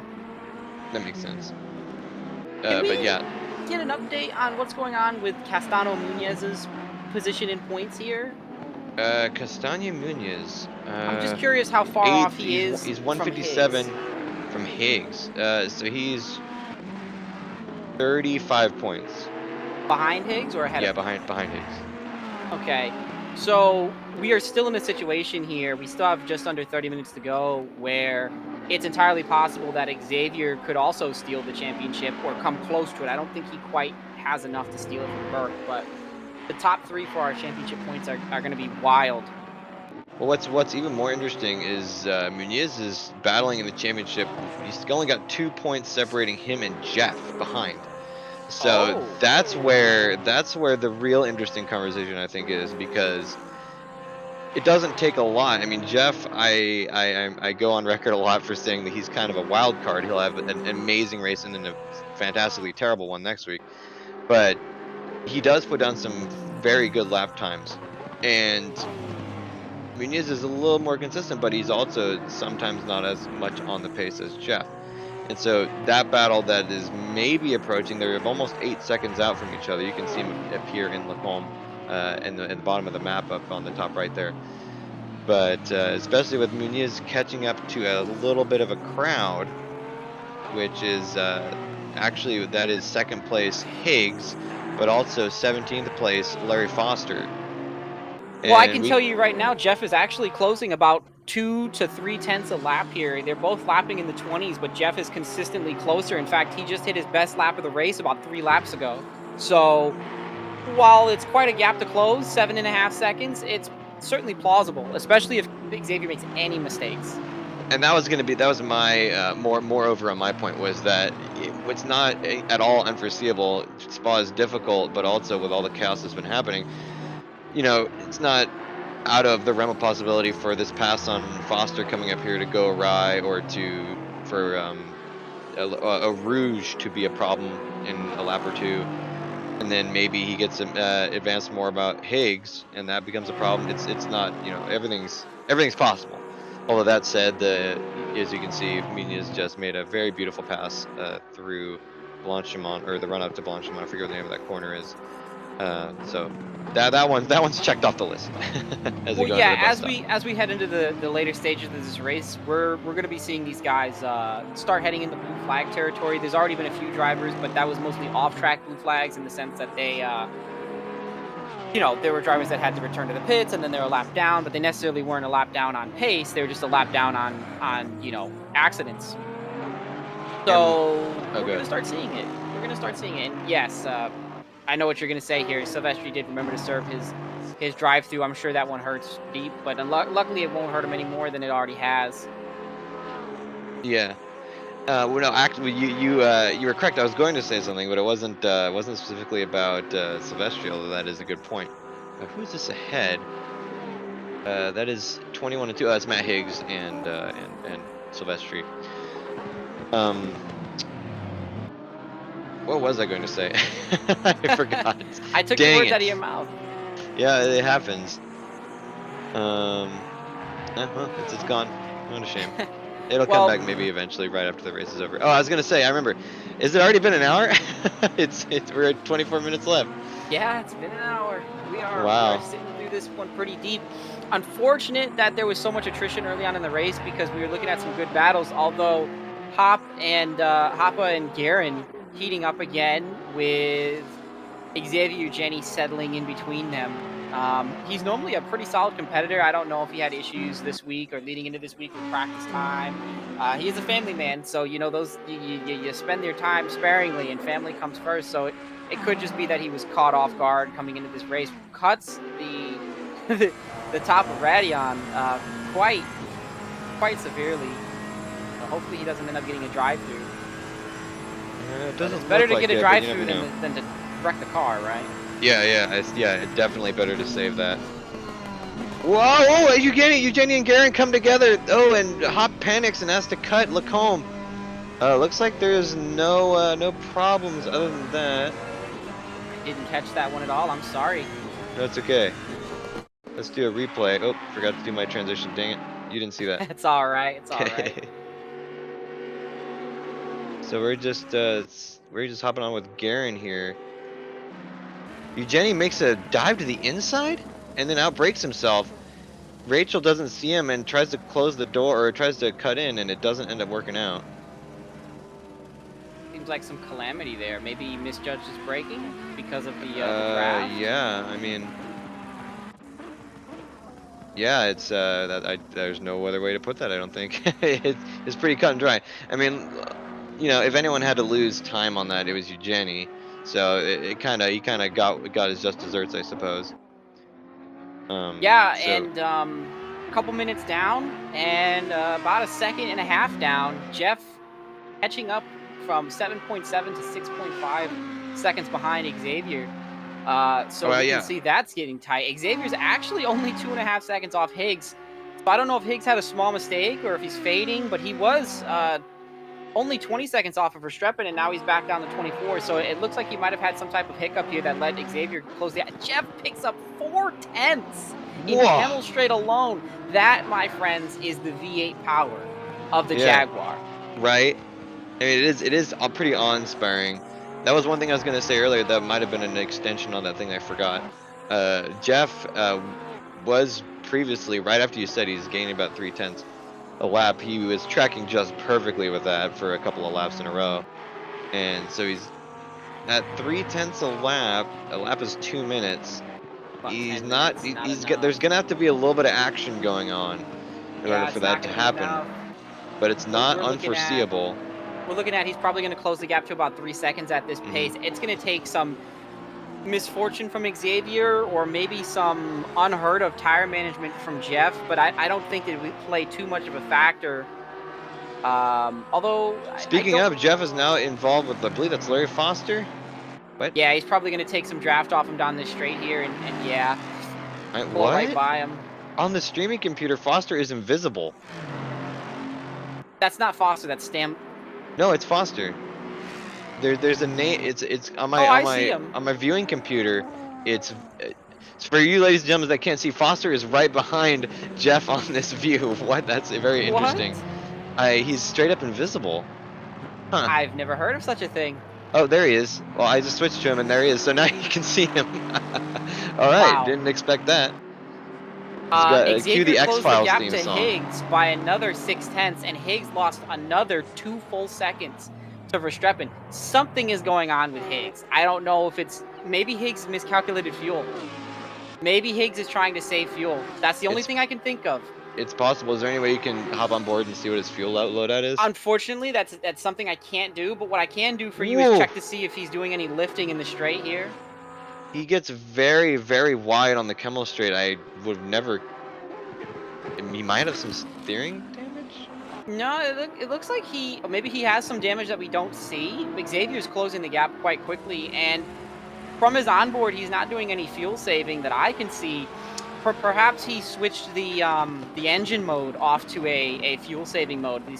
Most of these cars do come equipped with one. I don't think the Jag does. The Jag just sips and drinks and gulps. Yeah. So while that happens, Yeah. we're gonna earmark that right now. Javier Eugeni versus Dominic Turcotte. And that's not for position, but it is gonna cause some drama with Paul Hoppe behind. Or wait, no, that's not Paul Hoppe, but Paul Hoppe behind spins. So they're now that wasn't for position. I believe that's Dave Jones now behind. Yes, that's correct. So that was for position. Oh, the timing sheet was just wrong. Okay, that makes sense. Jeff carves off a 6/10 so far, and this lap isn't even over yet. So Wow. something's happening here. Jeff is coming alive. Higgs is fading. Xavier Castaño Muñez is just holding steady like a rock. And I don't know what is going on. It seems like these three drivers really I don't know, maybe perhaps it had to have been something to do with their when they pit. I think I can only imagine when you get to Ugh. about the 40-45 minute mark, you start to feel a little bit of fade in the tires. Maybe someone overfueled. There's a lot of things this could be that's causing these problems. Yeah, so we're gonna call a little bit of an audible here and just go into the garage so we can look at the track map. I was trying to look at the track map with the position indicators rather than the car number indicators, but sadly there's no way to do that, so we're just gonna do that. So you can see number 4, or the 4th place of Jeff, is rapidly catching 3 of Javier Castaño Muñoz, who is likewise munching up the gap ahead to Richard Higgs, which is actually Matt Higgs, and that gets me once every single race. I was gonna say it's Matt Higgs. Yeah, every time. I don't even know. Uh, but you can see that there's a couple of battles kind of brewing also between 5th and 6th, or 6th and 7th, I should say. But right now, this is where we want to be, I think. There's just a lot going on here. It's a shame that Silvestri finally got it together after a really rough race because he's actually gaining on Xavier here through these last few laps. And gaining on Higgs as well. He actually has the outright pace to be faster, or he is faster than both of the two cars ahead of him. Though I'm not sure if he wants to get involved in that. I think it'd be very Yeah, I was prudent for gonna him to just say. lag back. By the way, Jeff down to 4.8. He gobbled up another 3/10. Now he went from 3/10 a lap to 3/10 a sector. Oof, that's incredible. Javier Castaño Muñoz just got by. I believe that's also Larry Foster, who is again invisible. No, that's not Larry Foster. That is Gianmarco Silvestri. So Silvestri took the invisibility potion this time. Yeah, Silvestri's just seeming to hang back. I don't think he wants to, There although he he is. does have the outright pace. I don't think he wants to. Yeah, I mean, If he does try to pass Xavier, even if there's no contact there, we're looking at half a second, maybe a full second if oh, it takes a while. Silvestri gets really wild on that exit there and is still trying to recover, but gets it back. But that's gonna put an end to his battle with Munoz, which probably ended up being a good thing, honestly. There's a Yeah, he's still really loose coming out here. I hope he gives plenty of space. Yeah, there he goes. He yeah, thought better Jeff of it. Jeff Jeff gets by him without too much trouble at all. I know, and this is the first time we've seen in about four laps here that Xavier has clawed back any time in any sector. Although it seems to be a trend, Xavier does tend to pull that time out in the middle sector here. So coming through Blanchimont and into the bus stop, this is this sector and the first sectors is where we see Jeff really take the time in. But for him to stay on schedule to make this happen, he's going to need a miracle. So just because it's getting so close, I'm turning to relative timings, which update more frequently. Oh, And we can please. see laps. Matt Higgs actually sets a pretty good lap, 2:21.3. But Jeff blazing 2:21.1, Wow. setting a couple of tenths off of Munoz. I mean, that's not the fastest laps they've ever had by a little margin, but it's still he's way ahead on Munoz ahead and Higgs double ahead. I have a yellow flag displaying here. Who That's is the car car number off? 16. Oh no, that Position would be 16. That's Stevenson, yeah. and it's Eau Rouge. Hopefully he doesn't have any major damage. He does seem to have some major damage to his front right. He was doing so well just running his race, and Yeah. unfortunately, Eau Rouge is a cruel mistress. Yeah, you're not wrong. 5/10, by the way, through Kemmel alone, Jeff. He's on schedule to do it. The last time we looked at Jeff, we were looking at 28 minutes to go. We calculated Jeff was only going to be able to pick up about 3 seconds, and Well, it's he's 20. picked up. It was 21 minutes, but anyway. It was 20 minutes. I thought it was 27. I'm sorry. No, that's You're okay. right. It was 21 minutes. At 21 That's minutes, we okay. calculated That's he was good. only going to be able to pick up 3 seconds. He's picked up almost 2.5 seconds, 2.25 seconds in just under 7 minutes. It's looking doable, but are we going to see shades of Matt Higgs at Kyle Lamy? Is he going to catch him only to not have time to make the move happen? Because I there's only mean, one place he can pass, or well, 2 places, excuse me, well, into in the bus season stop. 3, we saw a very similar event with I believe it was also Jeff actually, just with the the wild card and catching up with pace, but not having the time to make it past. It's certainly possible. It's very very Ooh, possible. it's Also going to got a be dicey. you also got a battle between Carlo Durazio and Chris Ramaker behind, who's made a great run. He caught up a couple of seconds in the last couple of laps, so doing well there. That could be a battle we want to see pretty soon. But You know it's obviously, dangerous when Jeff gains 3/10 through the infield section, which is where the Porsche is the best and he is the worst. yeah. So he's doing it. This is going to be an incredible last lap. Yeah, of note, Muniz has lost a substantial amount of time to Higgs, so it's looking less and less likely that he's going to have the pace to make P2 happen. But as we said before, oh, oops, I switched my wrong camera there. I mean, if there's catastrophic failure, anything can happen. I don't think it's going to come out from Verstappen, but it's not out of the realm of possibility. One wrong bump, one wrong move, one wrong twitch. I mean, we only predict what can be predicted, and that's on. Xavier. Ooh, wow! Ooh. Oh, Xavier threw a rouge hits it. That's a hard contact. Yeah, and Jeff's gonna fly by him here. There's That's nothing. There's nothing to be that's said about that. That was a commentator's curse right there. Big old fat yeah. commentator's curse. He nearly kept it off the wall there. He went a little bit wide going up Eau Rouge. Bounced. He had some undercarriage problems. The splitter smashed the ground because there's a bit of a hump there. It shot him out to the left, and well, now that's all he wrote for beating Jeff in points, unless Jeff does a similar thing.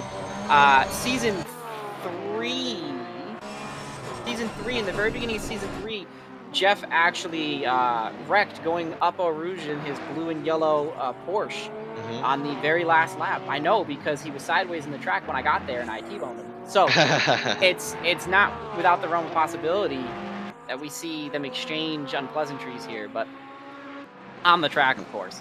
Well, yeah, they're very cordial outside of the game and in Oh the yeah, game for these the guys are most part. great friends. They do endurance racing together all the time. And even now we see car 21. I believe that's David Nelson. No, it's Gianmarco Silvestri. My bad. 51 would be Silvestri, yeah. Well, it was 21, but it was position 21. Oh, okay. Yes, that was my bad.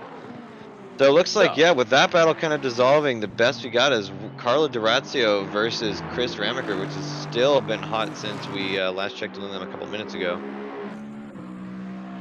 yeah, I mean, realistically right now, as this race winds down, say that 5 times fast, as this race winds I choose down, no. Burke is in a position to secure the championship. I think he realized that. Hopefully he realized that. Hopefully he's got a little birdie in his ear as he gets loose. Don't commentator curse him, please. Knocking on wood. Yeah, I got some wood here. Yeah, I got knocking on my dresser.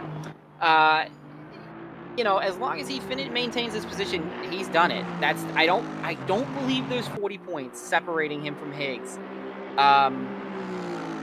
No, Higgs would need first place to have even a chance of there being 40 points separating him. I believe he's looking at, well, No, I don't think so, because no, didn't we calculate it'd be like 35. 15th or 16th in order to make it enough? Yeah, that was my rough estimate here. So Well, he's handily, he's in 7th, so he's handily ahead of that. yeah, I think Higgs is going to close the gap by about 20, high 20s, low 30s points, and you said he needs 40. Yeah, I don't think he's going to be able to do that. Verstappen played the ultimate upset here because I believe without Verstappen here, the points difference that's 14 points missing from first to second here. So if Verstappen isn't here, Higgs gains 14 points, he wins the championship. Wait, no, I think we were talking about someone else, because Matt Higgs is 90 points behind Burke as it stands. I think we're talking about 40 points difference. Oh yeah, we're talking about Burke has to get 40 points. I'm mistaken. Yeah. You're right. Yeah. No, so yeah, he's well within the green here. Yeah. He's well within the green here, and I believe he's past the point of not scoring. The only way that he doesn't, yeah, I don't think there's a way for him not to score at this point anymore. I think this is it. He would have to finish dead last, or dead last of the cars Or running. DNF. But even that would be Yes. pretty.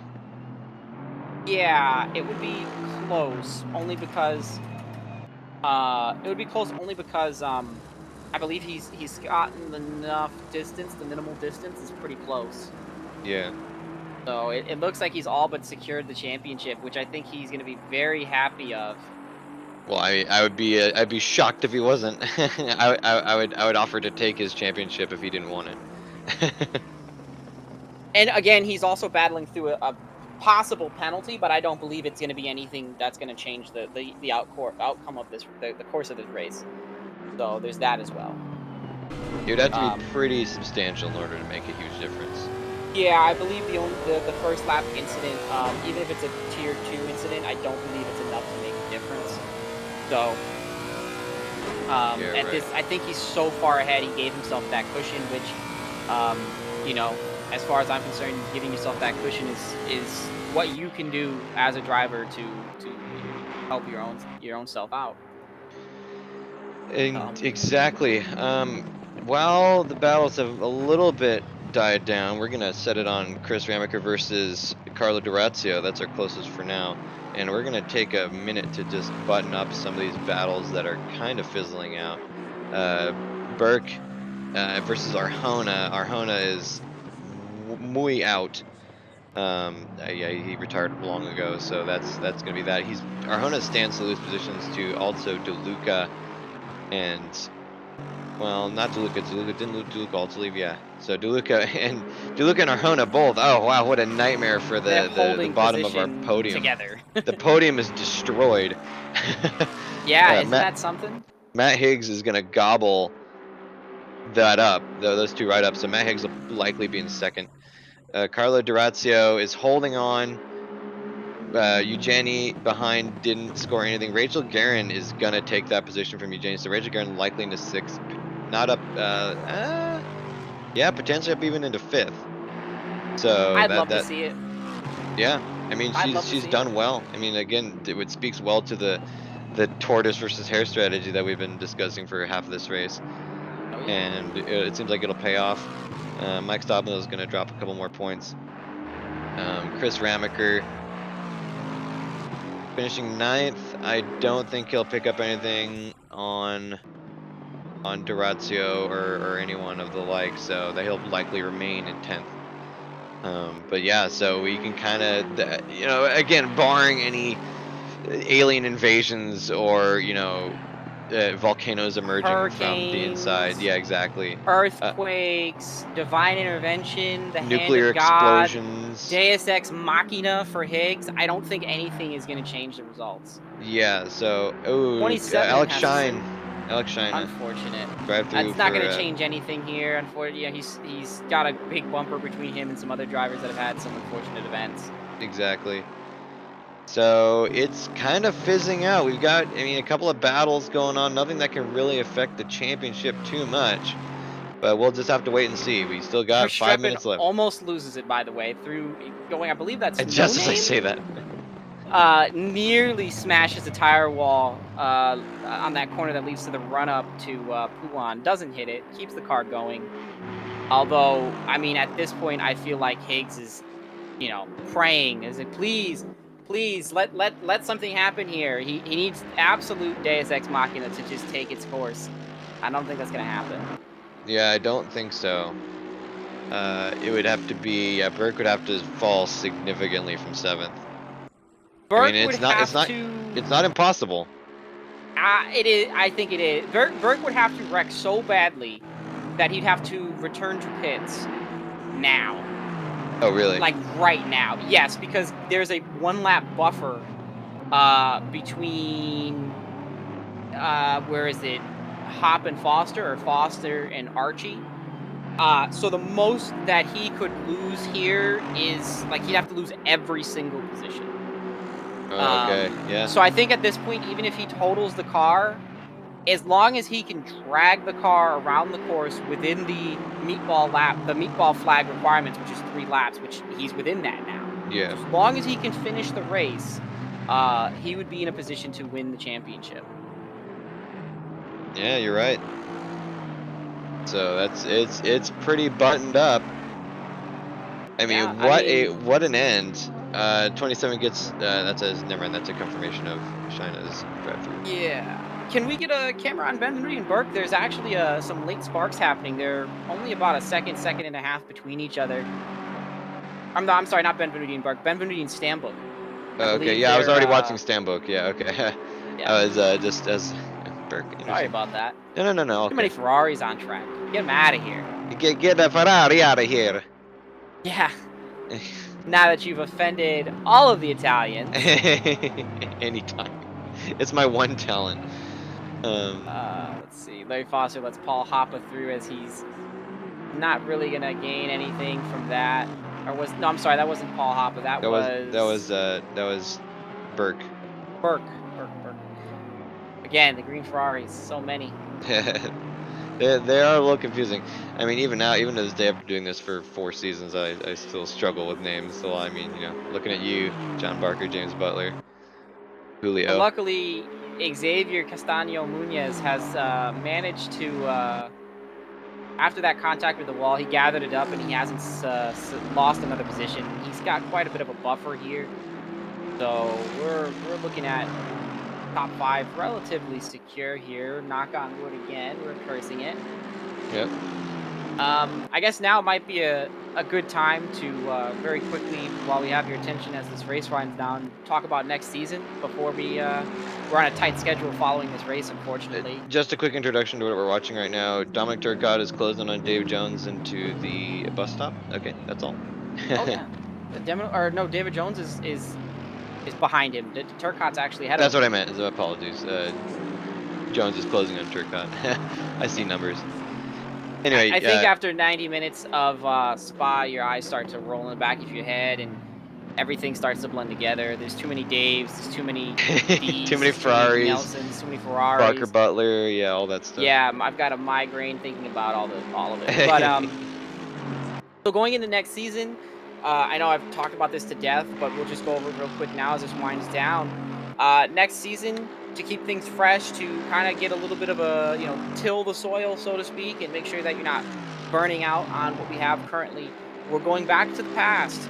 We're going to 2016 Blancpain Series, and so with that, we're going to be having qualifying races, which are 20 minutes, followed by the full 60-minute sprint race. We're also going to be having mandatory pit stops, and intertwined with the season is going to be an IGTC series where we have 3 stops, all of which are double points in 90 minutes, omitting the qualifying race.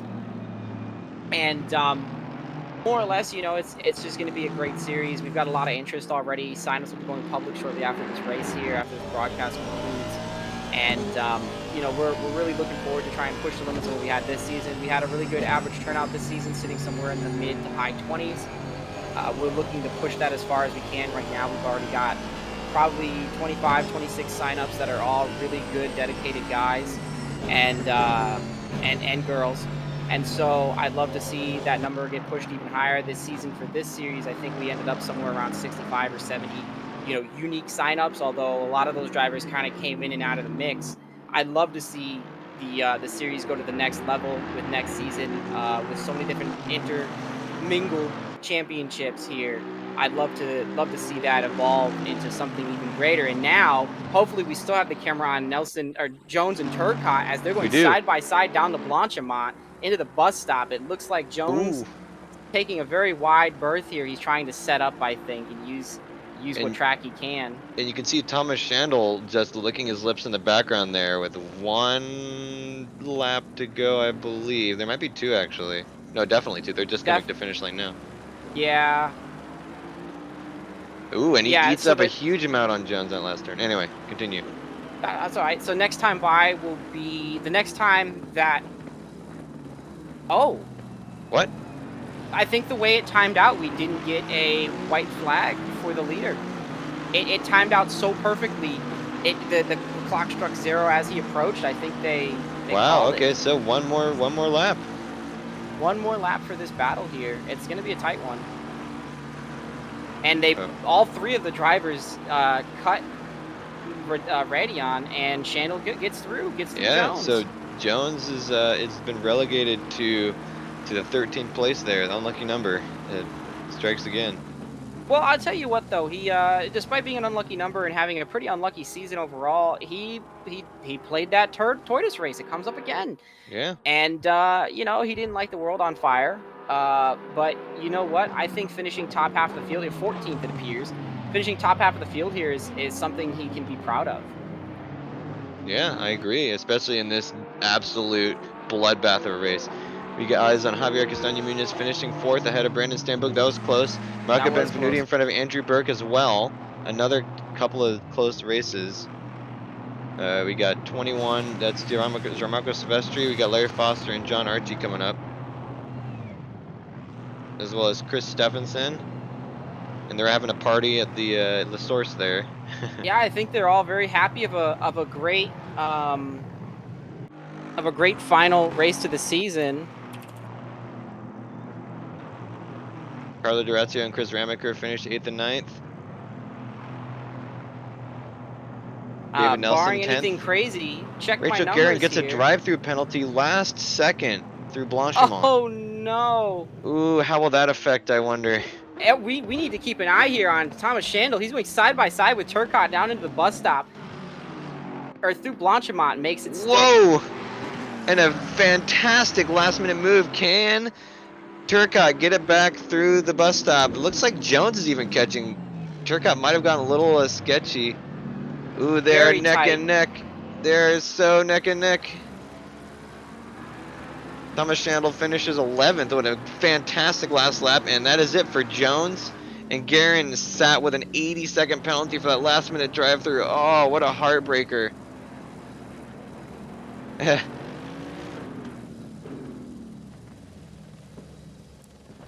Oh, So wow. can we get the points up here and the race app standings page up here and do some quick maths? We have to be quick here because we're already running over time.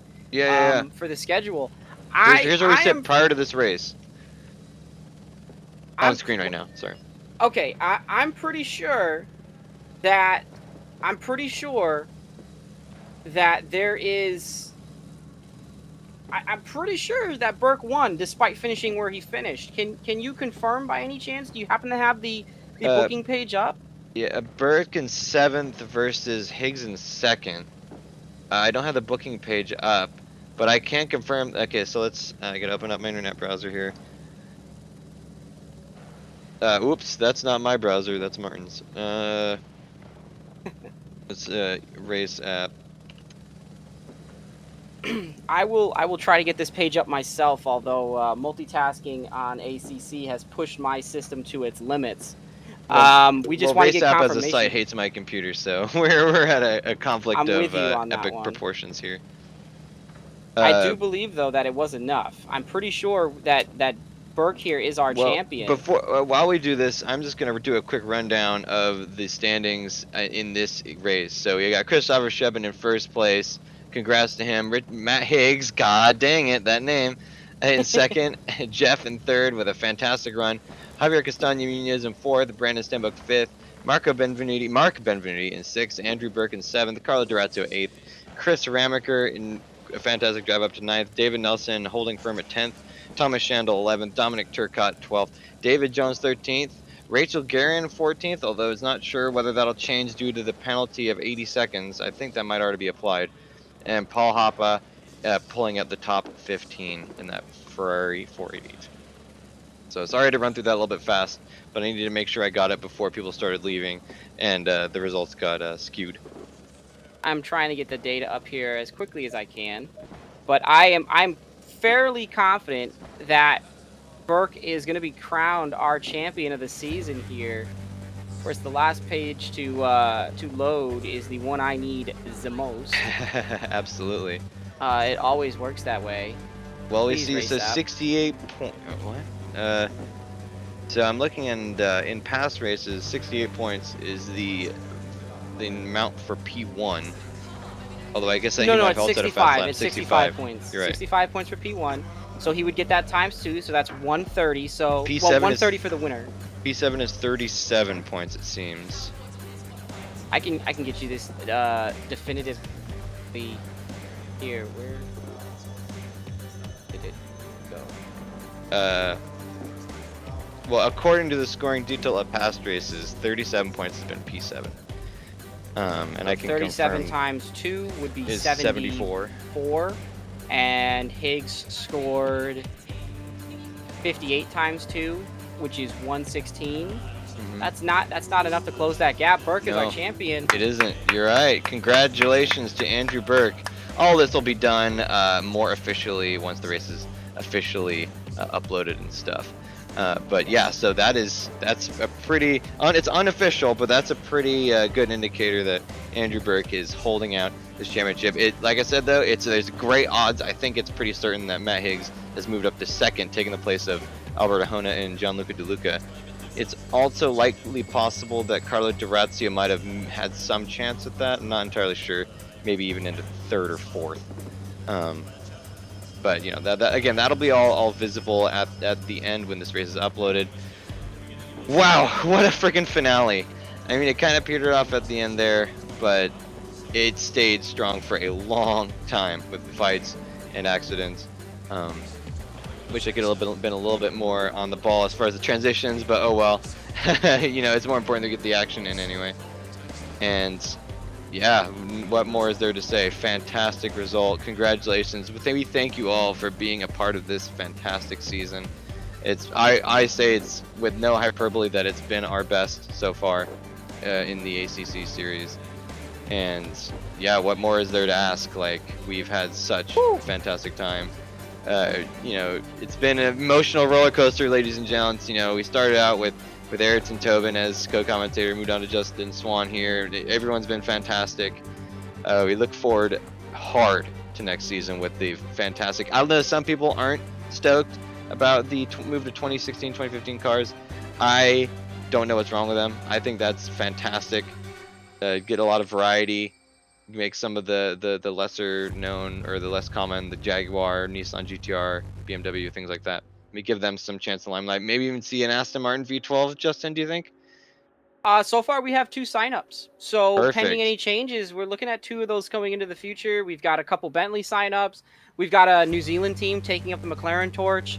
So we're 650s, by the way. So we're looking at some serious field diversity going into this series. We have 3 2015 Nissan GTRs. The only thing missing as of right now is the Rider Engineering Rex. Other than that, we are looking at, I think, 11 out of the 12 possible makes already accounted for. So I'm very happy to see that. I'm glad to see everybody that's interested in it already showing up. We'll have all the details posted soon. And I don't want to keep this any longer than it has to. I know we're on a tight schedule here, but thank you, everybody that showed up, everybody that put up with the I had a bad race start here, and what is this here, and man, I can't believe I had contact here. I appreciate everybody for sticking with it, understanding that not every race is going to go your way, and the ones that showed up and came back and enjoyed the racing and wanted to go out there and have fun, I really, really appreciate that. So thank you everyone for showing up, and thank you everyone for participating. We'll have some more information for you guys and girls in the Discord channel involving anything that's coming up, anything to conclude the season, any final stewarding reports, which I'm sure will have an effect on something, although probably not our championship. So thank you everybody. You guys did a great job this season, and I really appreciate everybody showing up. So I hope to see you all back. It's going to be better and better and better. And yeah, thank you all. Really appreciate it for you guys all showing up. Absolutely. And again, I'd like to join Justin in thanking the drivers and the stewards. And I mean, I can't thank myself, but if I could, I would, for just making this such a great season. And to anyone who's looking at this and saying, man, hello, that's so intense, no way I could do that. You absolutely can. Even if you're not a super experienced racer, we have an academy series. Visit esr-race.org.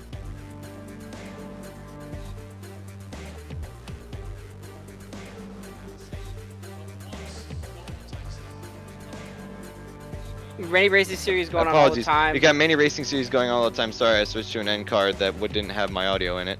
But we got many series going on all the time. You can join.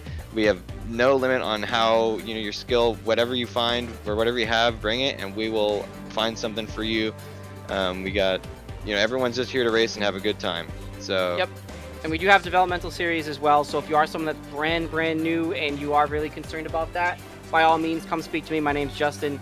You can catch me on the ESR Discord. I run an academy series, development league for anybody that's brand new to sim racing. I know with the COVID lockdowns, a lot of people picked it up. Come find me, you know, guys, girls, doesn't matter. Come on down, and we'll be happy to get you going and get you in an environment where you can learn at whatever pace you need to. So that is what I have to say. I'm going to let you take it from here, but I am signing off. So absolutely, thank you absolutely, again yep. for a great season, and congratulations, Andrew Burke. It seems like you have definitely secured the championship here today. So have a great one. Yeah, absolutely. It's, you know, and all I got left to say is thank you all for making this such a good season. We look forward to seeing you next time, and, you know, stay cool. If you need anyone to, if, you know, if the academy isn't for you and you just want someone to compare yourself to, look no further than me, Cole McCray. I'm here in the in some series, and I, you know, I'm really comparable. I'll compare favorably to you guys. So anyhow, I've stalled for long enough. You guys have a good one. We are ESR Eat Sleep Race. Join us at esr-race.org. Have a good one, you guys.